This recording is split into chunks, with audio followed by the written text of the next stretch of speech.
ಕಿನ್ನಿಕೋಳಿ ಸಮೀಪದ ತಾಳಿಪಾಡಿಗುತ್ತು ಗಡಿ ಪ್ರಧಾನರಾದ ದಿನೇಶ್ ಭಂಡ್ರಿಯಾಲ್ ಬುಧವಾರ ನಿಧನರಾದರು. ಕಳೆದ 7 ವರ್ಷದ ಹಿಂದೆ ತಾಳಿಪಾಡಿಗುತ್ತುವಿನಲ್ಲಿ ಜಾರಂದಾಯ ಜುಮಾದಿ ದೈವದ ಗಡಿ ಪ್ರಧಾನರಾಗಿದ್ದರು. ಹಲವಾರು ಧಾರ್ಮಿಕ ಸಾಮಾಜಿಕ ಕಾರ್ಯಗಳಲ್ಲಿ ತಮ್ಮನ್ನು ತಾವು ತೊಡಗಿಸಿಕೊಂಡಿದ್ದರು. ಅವರು ಪತ್ನಿ ಮತ್ತು 3 ಪುತ್ರಿಯರನ್ನ ಅಗಲಿದ್ದಾರೆ.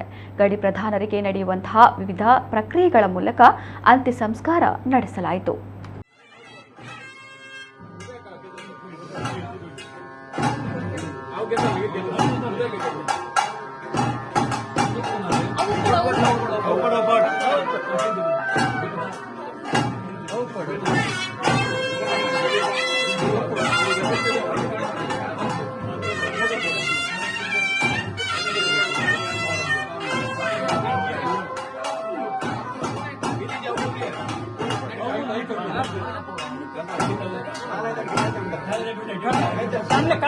ಕಣ್ಣು ಸರಿ ಅಲ್ಲ ಕಣ್ಣು ಸರಿ ಇರ್ತದೆ.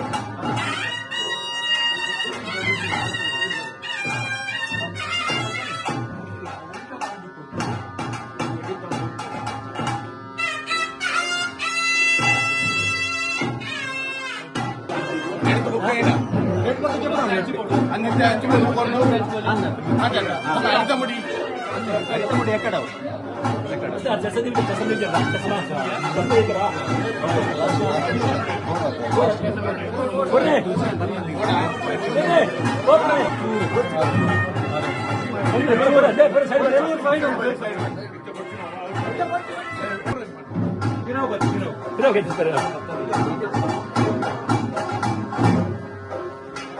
బాయ్